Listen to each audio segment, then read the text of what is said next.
In the heart of a Himalayan gathering, where the air hummed with the promise of wisdom, Glenn Mullan stood before an eager audience, his voice weaving a tapestry of ancient teachings and modern musings. The room, bathed in the soft glow of anticipation, resonated with the opening notes of a Buddhist prayer he recited with a playful twist. May all beings find happiness and its causes, be free from suffering and its roots, rest in joy that doesn't fade to pain, and hold equanimity. Yes, even for Democrats and Republicans. The audience chuckled, but the prayer's essence lingered, rooting them in the timeless virtues of love, compassion, shared joy, and equanimity. These, Mullan explained, were the cornerstones of a good human being, the first steps on a 22-stage path to enlightenment charted by Indian sages centuries ago. Mullan's topic, chosen through a whimsical divination, eyes rolled upward in a fleeting moment between breaths, was the Bardo, the Tibetan concept of transitional states between life, death, and beyond. With a twinkle in his eye, he likened his divination to the exasperated eye-rolling of his former Jewish mother-in-law, drawing laughter that softened the weight of the subject. The Bardo Thodol, or Tibetan Book of the Dead, he revealed, was not merely a guide for the afterlife but a map for navigating the 6 Bardos, each a liminal space between distinct phases of existence. The first Bardo, the Bardo of birth, spans from conception to death, encompassing the waking life we know. The second, the Bardo of sleep, cradles us in dreams, a bridge between one day's waking and the next. The Bardo of dying follows, a poignant phase where life's energies withdraw, senses fade, and the body prepares to bid farewell to what Mongolians call this sunny world.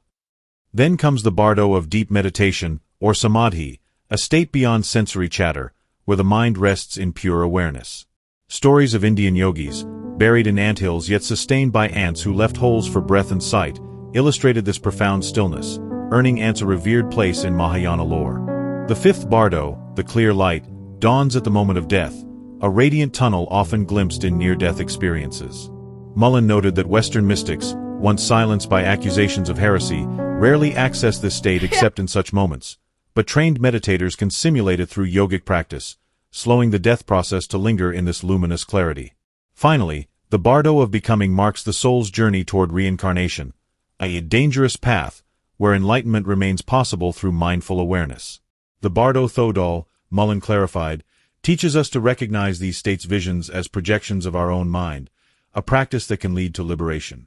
The text's Western title, Tibetan Book of the Dead, was a marketing ploy by Evans Wentz, a New Jersey scholar inspired by the Egyptian Book of the Dead's popularity in 1920s Europe. Published in 1927, it became an unexpected bestseller, its King James-style English later updated by translators like Chogyam Trungpa for modern readers. Mullan himself contributed a fun and frolic translation, aiming for a punchy, New Yorker-style clarity. The book's roots, however, lie in the Abhidharma, the Buddhist metaphysical teachings, and the Terma tradition of hidden texts revealed by figures like Karma Lingpa, a 14th-century master who penned the Bardo Thodol as part of a cycle inspired by Padmasambhava, the second Buddha, who stabilized Tantric Buddhism in Tibet.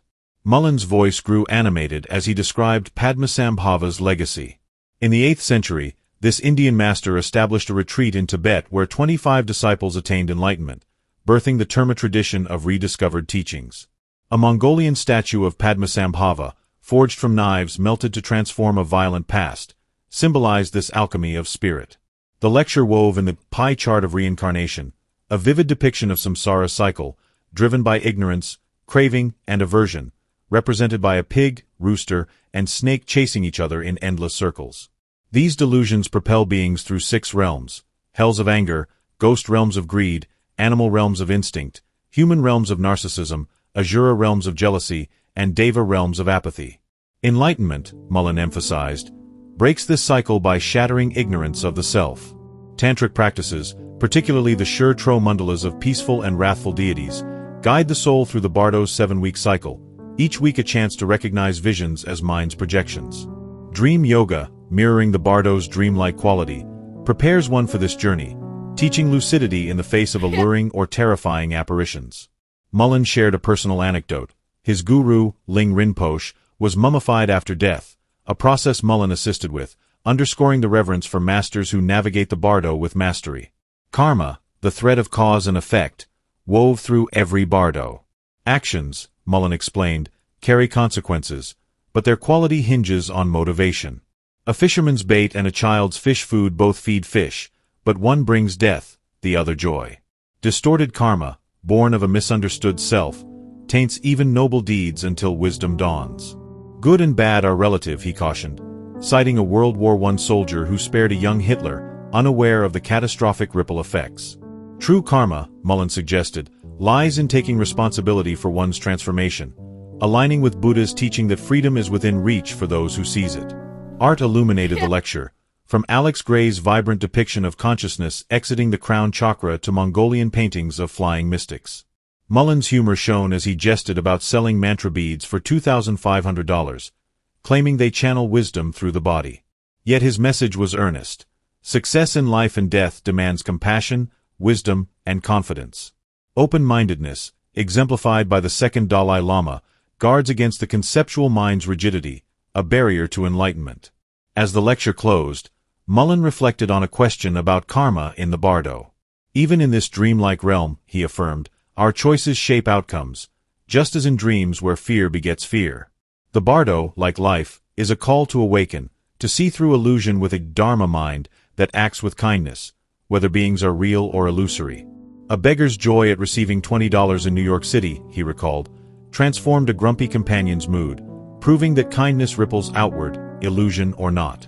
In the silence that followed, Mullen's words echoed, life, death, and the Bardo are a theater of transformation, where compassion and awareness light the path to freedom. The audience sat, heart stirred, ready to carry this ancient wisdom into their own fleeting, luminous moments.